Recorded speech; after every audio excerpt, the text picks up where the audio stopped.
Takut sama polisi. Tuyulnya takut sama polisi. Tuyulnya diikat di pohon. Nggak mau aja deh. Ya, oke ya. Udah. Yap. Ya. Oke.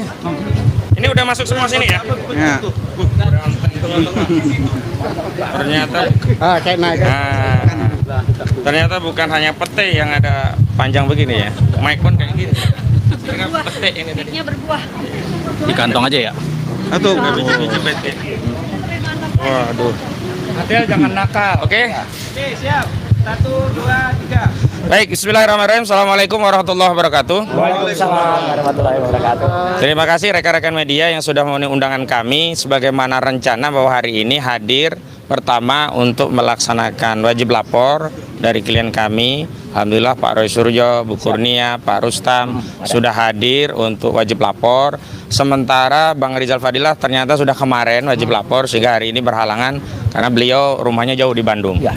Yang kedua, memang kami perlu mengambil sikap tegas terkait adanya upaya yang ditempuh oleh salah satu tersangka yakni Rismon Sianipar Hasiholan yang mengajukan permohonan restoratif justice atau perdamaian dengan Joko Widodo yang telah diterima oleh Polda Metro Jaya yang baru kemarin kami dengar informasinya. Dan dari Direktur Kriminal Umum ternyata surat itu sudah diajukan sepekan sebelumnya begitu, tanggal 9 begitu. Baik, sebelum masuk ke hal yang substansial yang akan saya sampaikan, terlebih dahulu kami persilakan koordinator litigasi kami, Bang Petrus Celestinus untuk menyampaikan pandangan di awal. Silakan, Bang. Ya, terima kasih. Selamat siang teman-teman semua. Kedatangan kami siang hari ini di Polda Metro Jaya selain mendampingi Bu Kurnia, Saya. Pak Rustam, Roy Suryo dan kawan-kawan karena ada kewajiban untuk melapor, kami juga sekaligus untuk memberikan sikap terkait dengan informasi atau berita yang sudah menjadi pengetahuan umum masyarakat bahwa salah satu tersangka Rismon Hasiholan Sianipar sudah mengajukan permohonan restoratif justice dan meminta penyidik Polda Metro Jaya memfasilitasi itu. Mengenai pilihan dia untuk menggunakan penyelesaian melalui restoratif justice, walaupun hal itu merupakan haknya, tetapi kami sesalkan tindakannya itu karena apa yang diperjuangkan bersama-sama selama ini adalah nilai kepentingan umum yang harus kita kedepankan. Ya, kita sudah punya tekad bersama bahwa perkara ini harus dibuktikan penyelesaiannya sampai ke sidang pengadilan. Kenapa sampai ke sidang pengadilan? Karena perkara pencemaran nama baik ini tidak semata-mata nama baik Jokowi yang dia perjuangkan, tetapi kepentingan di balik itu kita mau mengungkap sampai ke akar-akarnya, benarkah ijazah Jokowi itu palsu? Yang kedua, setelah dia dinyatakan asli atau palsu, sahkah ijazah itu digunakan? Ini yang kita perjuangkan bersama-sama selama ini dan perjuangan itu belum berakhir. Tetapi di tengah perjalanan untuk kita mengungkap itu semua, terjadi sikap, perilaku, tindakan yang sangat tidak terpuji. Ini pengkhianatan, ini pengingkaran terhadap nilai-nilai yang kita perjuangkan bersama. Tadinya kita pikir penyelesaian di bulan Januari untuk beberapa 2 orang tersangka yang sudah mengajukan restoratif justice itu merupakan peristiwa pertama dan terakhir, tidak akan terulang. Tetapi praktek itu hari ini nampaknya sepertinya akan diulangi lagi. Dan kita akan pantau posisi penyidik Polda Metro Jaya, netralitasnya ada di mana. Kalau dia berperan sebagai fasilitator, tempatnya adalah di Polda Metro Jaya. Kantor ini tidak akan pernah berpindah ke Solo. Jadi kalau memang dia menjadi fasilitator, netralitasnya kita tuntut dan panggil Jokowi ke Jakarta, panggil mereka pihak yang meminta dia duduk. Bagaimana mekanisme restoratif justice itu diberlakukan? Karena bagaimanapun restoratif justice itu adalah diadopsi dari nilai-nilai tradisi masyarakat kita yang selama ini penyelesaian sengketa antar warga masyarakat itu diselesaikan di kampung, di desa adat dan duduk bersama secara terbuka, terhormat, bermartabat. Bukan main kucing-kucingan. Kemarin di Jogja, di Solo, kok ada penyidik dari sini yang ada di ruangan lain yang tahu-taunya kok muncul di situ. Ini siapa yang undang? Ada apa di situ? Kok tertutup dilakukan? Ini yang kita akan kedatangan hari ini, kita akan minta klarifikasi dari penyidik Polda Metro Jaya supaya restoratif justice harus ditempatkan secara terhormat dan bermartabat. Tidak boleh ada kucing-kucingan tutup menutupi. Ujuk-ujuknya keluar SP3. Kasus ini kasus besar, bukan kasus remeh-temeh. Saya kira itu mungkin teman-teman lain bisa menambahkan. Terima kasih. Baik, sebelum melanjutkan ke yang lain, saya selaku koordinator non-litigasi berkaitan dengan peristiwa pengajuan permohonan restoratif justice yang diajukan oleh Rismon Sianipar dan pengacaranya, saya sampaikan beberapa sikap dari tim kami sebagai berikut. Pertama, kami tegaskan bahwa berita di mana Rismon Sianipar mengajukan permohonan restoratif justice bersama pengacara bukanlah pengacaranya itu dari kami. Karena kami di tim advokasi anti kriminalisasi akademisi dan aktivis sudah tidak lagi menangani Rismon Sianipar, terhitung sejak Rismon Sianipar menunjuk kuasa hukum baru, yakni bersama Saudara Refli Harun dan Jahmada Girsang, yang kami ketahui kop suratnya menggunakan kop surat dari Saudara Jahmada Girsang. Karena itu segala hal yang berkaitan dengan Saudara Rismon Sianipar, baik berkaitan dengan restoratif justice, termasuk dugaan perkara pemalsuan dokumen ijazah S2 dan S3 di Jepang, itu sepenuhnya tanggung jawab yang bersangkutan, yakni Saudara Rismon Sianipar Siholan, juga kuasa hukumnya yang saat ini menanggutan. Yang kedua, kami kembali mengingatkan bahwa kami telah menegaskan siapapun yang melakukan upaya perdamaian dengan kepalsuan, dengan kebohongan, dengan kezaliman, dan siapapun yang menempuh jalan untuk berdamai dengan Joko Widodo, sudah kami tegaskan dan hari ini kami tegaskan kembali bahwa mereka ini adalah orang-orang yang berkhianat terhadap rakyat. Dan kami tegaskan sekali lagi, tidak akan pernah ada kompromi dengan siapapun yang berusaha mencampurkan antara al-haq dengan al-batil.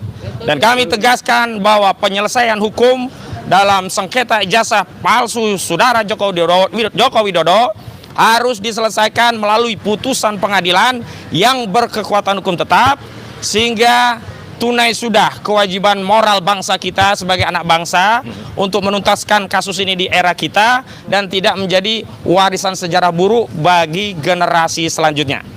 Ketiga, kami menegaskan terlepas itu bukan inisiatif dari kami dan tidak atas supervisi dari kami menyatakan tindakan Saudara Rismon Sianipar ini selain melakukan pengkhianatan sebagaimana yang disampaikan oleh Bang Petrus Celestinos, juga merupakan tindakan yang melakukan penyerangan kepada perjuangan.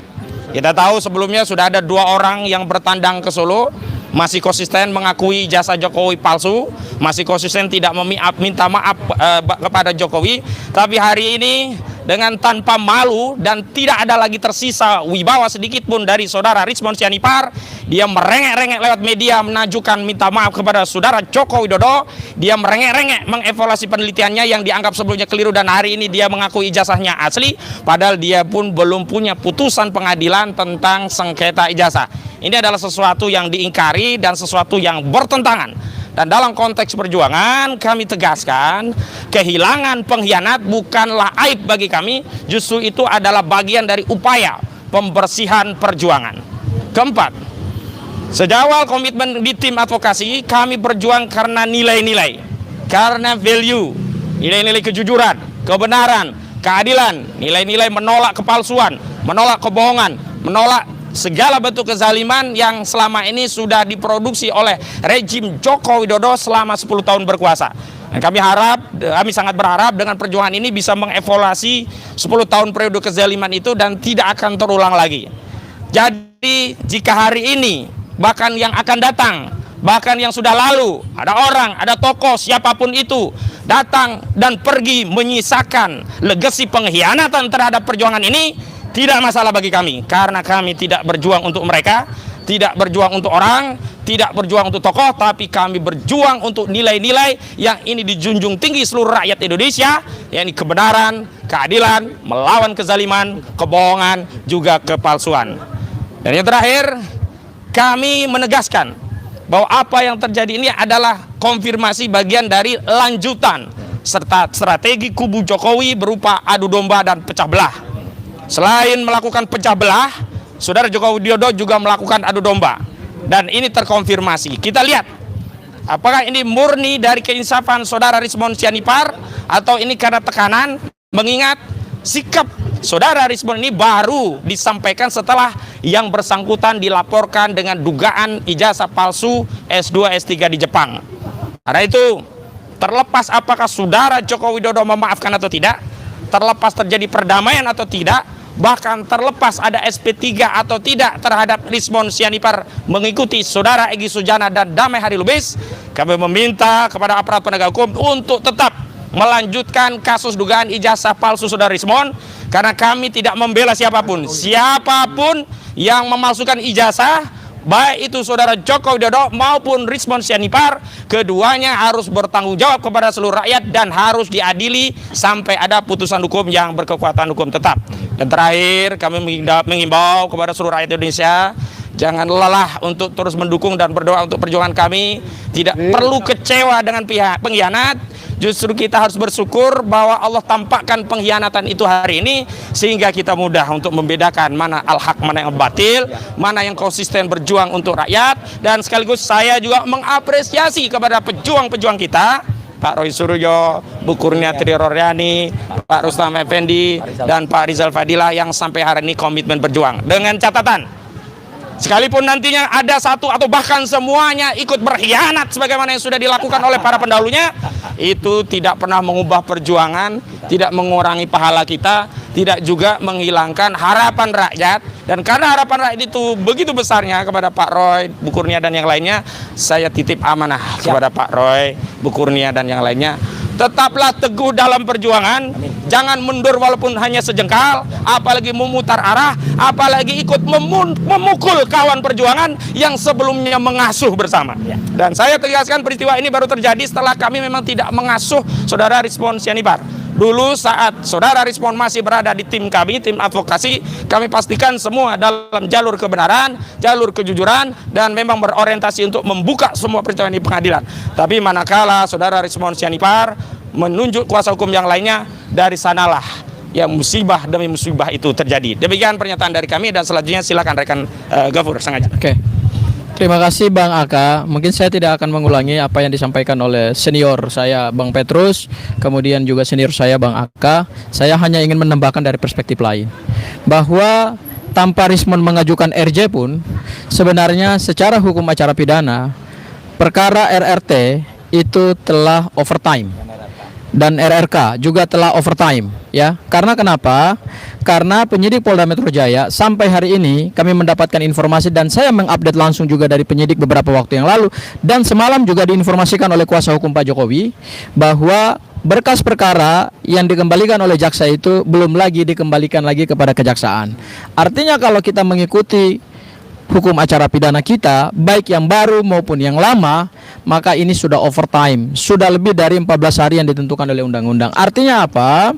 Tanpa Rismond mengajukan RJ pun, pihak Polda Metro Jaya tidak melakukan penyidikan ini secara profesional, tidak menyandarkan pada due process of law, dan juga tidak comply, tidak patuh terhadap ketentuan hukum acara pidana yang sudah diatur oleh negara. Di mana itu? Yaitu yang pertama di pasal 138 ayat 2 Undang-Undang Nomor 8 Tahun 1981 atau kita sebut KUHP yang lama. Batas waktu bagi penyidik untuk mengembalikan berkas perkara setelah P19 itu adalah 14 hari. Artinya hukum acara pidana telah memberikan tenggang waktu yang tegas, bahwa ketika penyidik melampaui batas waktu 14 hari, maka berdasarkan surat edaran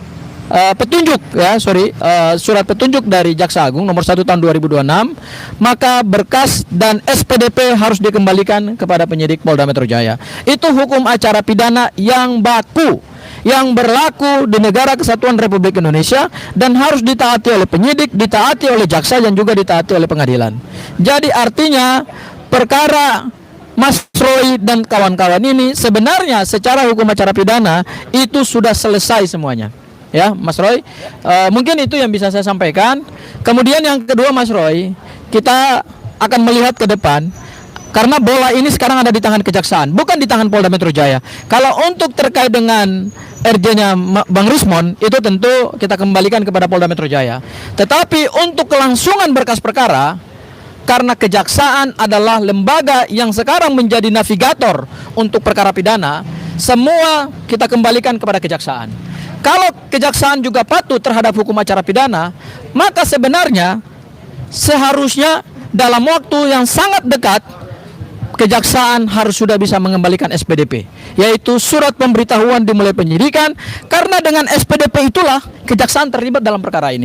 Begitu SPDP dikembalikan karena overtime yang ditentukan oleh undang-undang, baik dalam KUHP yang baru maupun juga dalam KUHP yang lama, maka sebenarnya perkara ini sudah tidak bisa lagi dan sudah tidak layak secara hukum acara pidana. Kita tidak bicara material, tapi kita bicara hukum formil.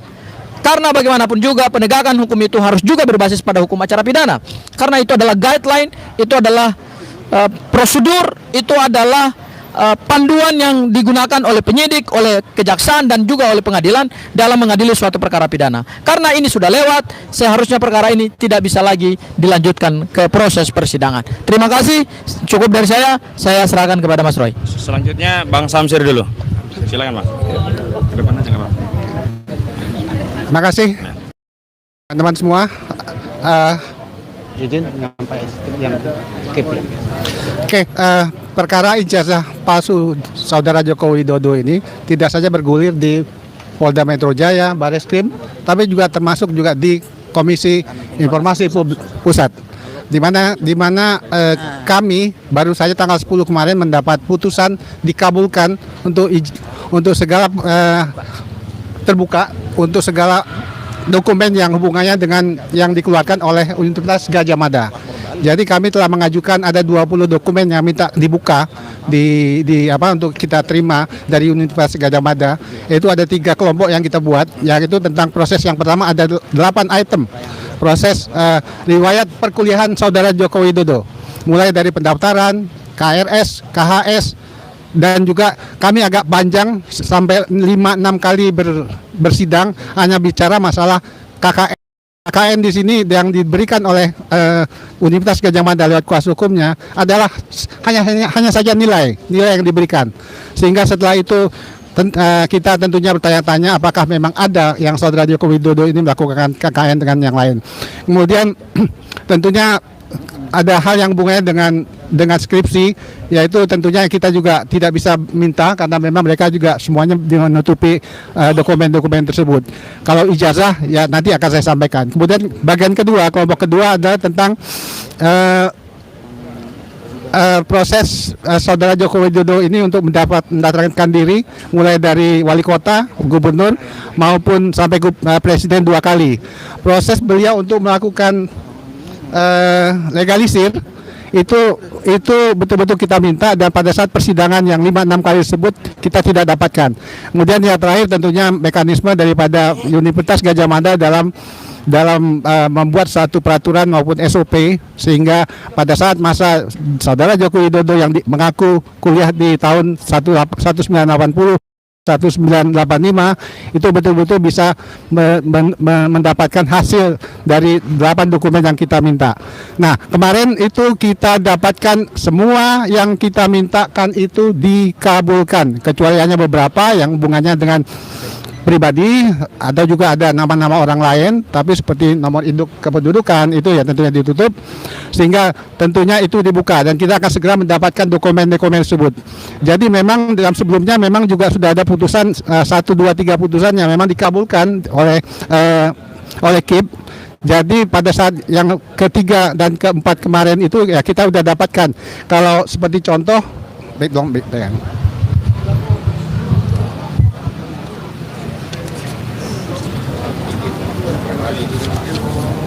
nah ini ijazah Joko Widodo yang dilegalisir, yang banyak beredar itu, inilah yang kita dapatkan.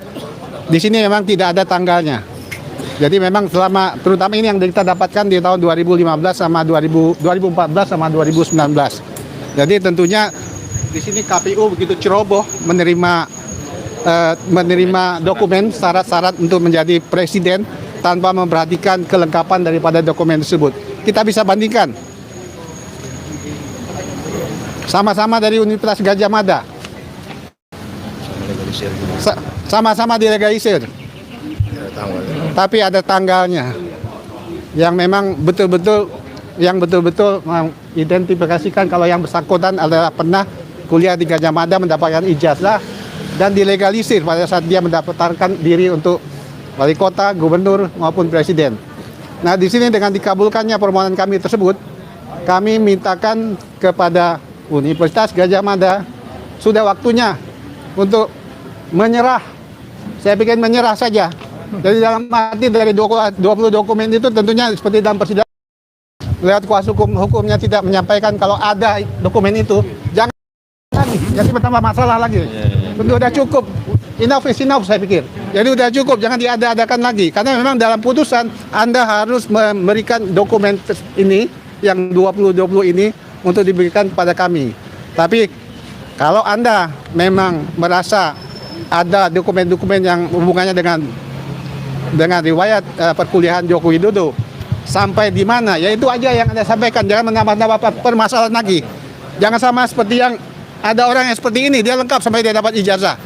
Jadi ini memang menunjukkan sudah bukti kalau memang selama ini Universitas Gajah Mada menutup-nutupi, sekarang sudah tidak bisa lagi menutup-nutupi karena semua sudah terbuka dan kita akan mintakan semuanya. Dan kalaupun nanti masih berkelit juga, ya tentunya akan merugikan Universitas Gajah Mada secara keseluruhan. Terima kasih. Assalamualaikum warahmatullahi wabarakatuh. Selanjutnya dari prinsipal pertama kali Bu Kurnia, silakan Bu Kurnia. Bu Kurnia dulu. Ya, aku nanti.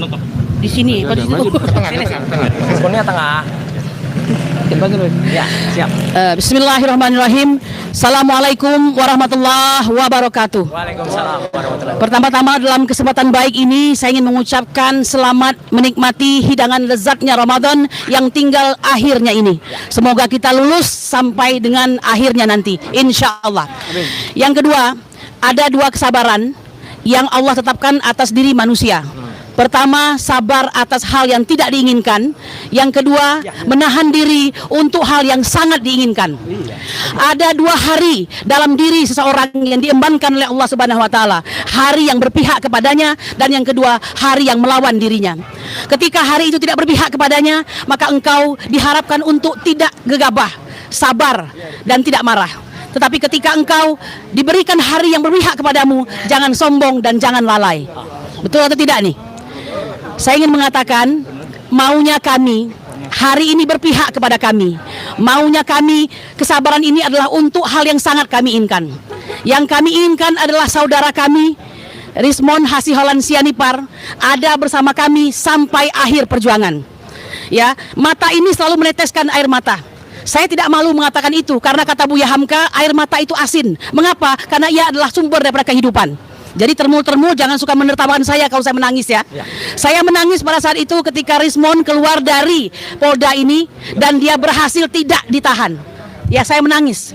Mengapa? Saya bahagia. Karena dia saudara saya, seorang ilmuwan yang mumpuni, yang saya sangat percayai semua yang dilakukannya. Nah, pada hari ini ketika dia memutuskan untuk tidak lagi berada pada barisan perjuangan, bahkan mengatakan bahwa ada kekeliruan dalam penyelidikannya, seperti saya tolong dibantu ya, translasi, rotasi dan segala macam itu, ya karena dia mengatakan dan itu ongoing, bisa saja salah. Saya kira ini terlalu politis ya, kalau seandainya mengatakan demikian. Sekian halaman itu membutuhkan buah pemikiran dan pembelajaran yang luar biasa ya. Nah, ini kita katakan memang ini adalah masalah politis ya. Nah, oleh karena itu saya ingin mengatakan, saya tidak akan menyesali, kami tidak akan menyesali apa yang sudah berlalu ya. Karena bagaimanapun juga kapal harus tetap berjalan ya. Ini harus mencapai dermaganya, bukan untuk kami tapi untuk bangsa Indonesia. Ke depan pemimpin itu harus yang jelas akademisnya, backgroundnya dan segala macam ya. Nah, saya tidak tahu apa yang terjadi kepada saudara saya Rismon Hasiholan Sianipar.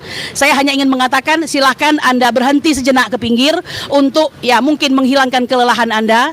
Tetapi saya mohon maaf tidak mampu mengatakan bahwa saya menghargai apa yang Anda lakukan pada hari ini, karena sesungguhnya itu sangat mengganggu daripada perjuangan ini ya. Nah, oleh karena itu silakan melipir dahulu, kami akan mempersiapkan langkah yang lebih tegas untuk tetap istiqomah berada di jalur perjuangan perjuangan untuk bangsa Indonesia. Demikian, Assalamualaikum warahmatullahi wabarakatuh. Merdeka! Bang Rustam. Kasih Rustam. Oh iya.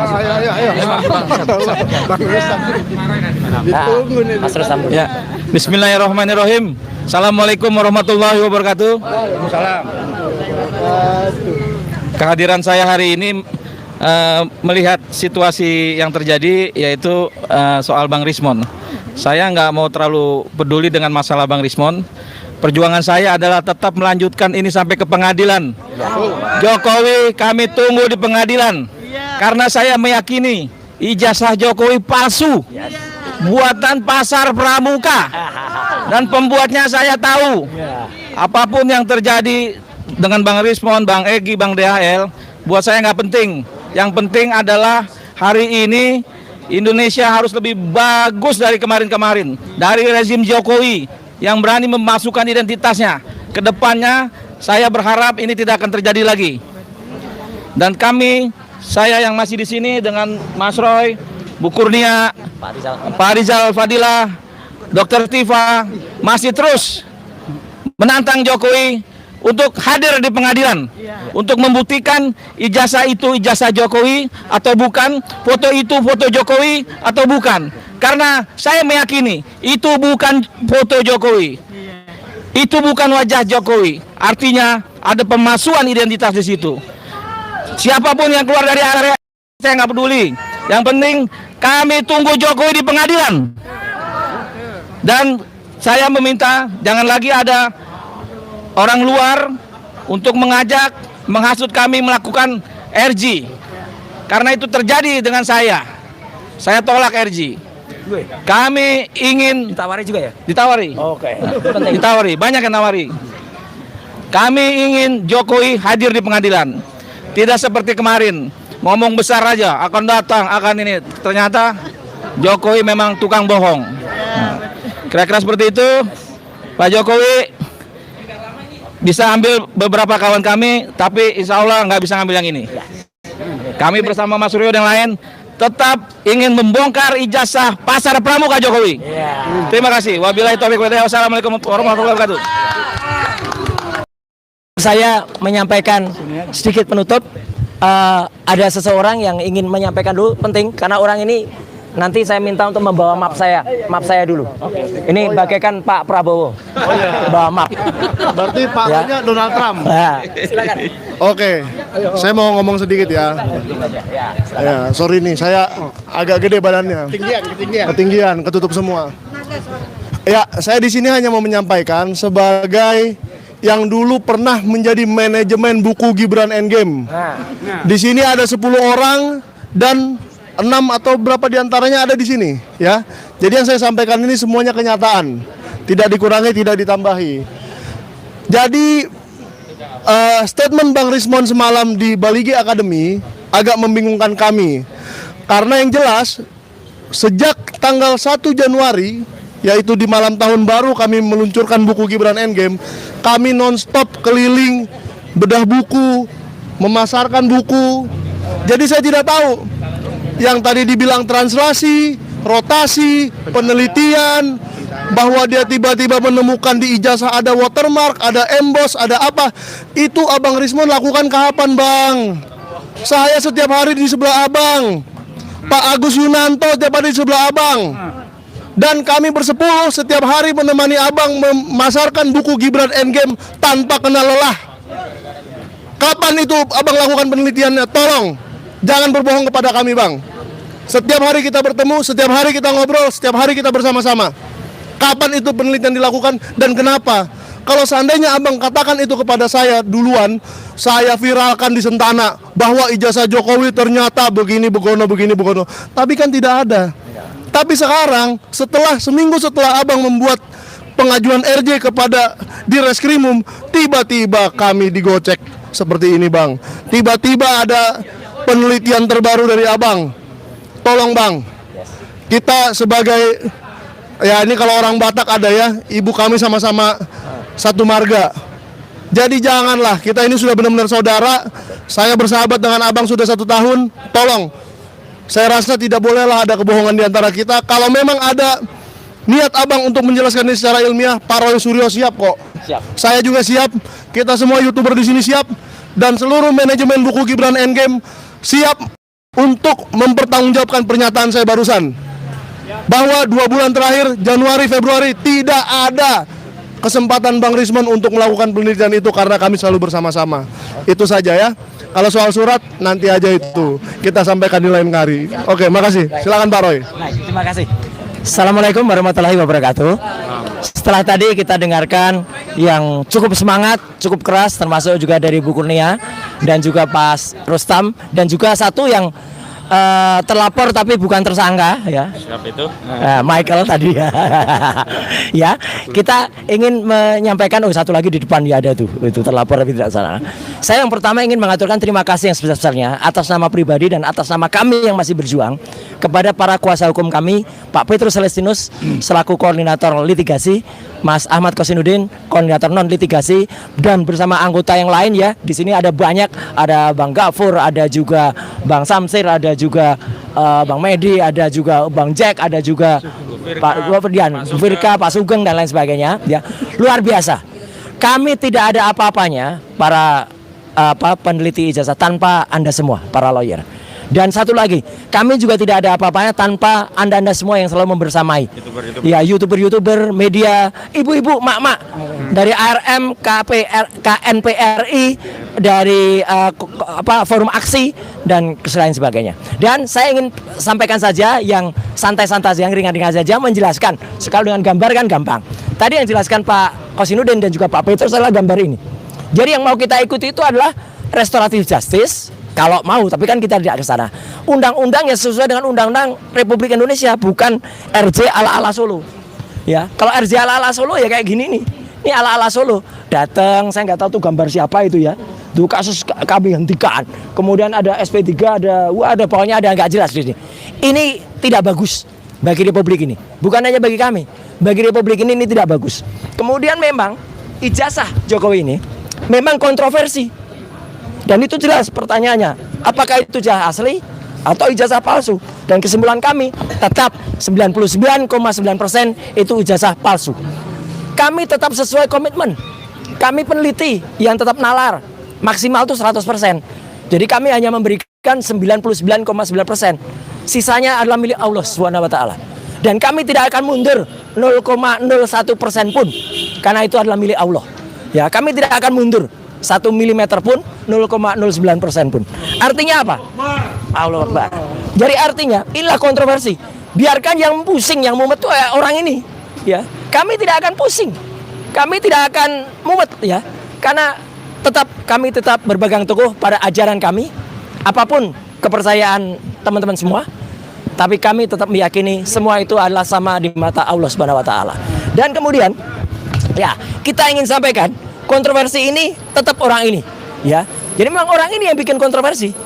Jadi makanya kita tetap terus kita kejar apa yang terjadi. Dan bahkan luar negeri pun mempertanyakan, ya, Bang Kosin. Amerika dan Israel saja sama Iran itu bahkan menyatakan mau berhenti perang kalau Jokowi menunjukkan ijazah aslinya. Nah, ya. Ini meme yang ada. Saya hanya menyampaikan saja. Dan saya dukung statement dari sahabat kita tadi, Bang Sinaga. Kalau apa yang terjadi itu sebenarnya sama apa yang sudah dilakukan pada saat tanggal 26 Februari yang lalu. 26 Februari ada Bu Kurnia juga, ada Bang Rustam juga. Kami masih sempat membersamai sahabat kita Dr. Tifa launching buku. Dan di sana ada respon. Respon masih tetap berapi-api. Menyampaikan juga kalau penelitian kita tetap sama. Ya, dan itu clear. Masa dari 26 Februari sampai ini disebut beberapa bulan? Kapan beberapa bulannya? Tapi sekali lagi sebagai penutup, saya ingin sampaikan sebagai umat yang beragama, dan saya ingin mengajak kita semua.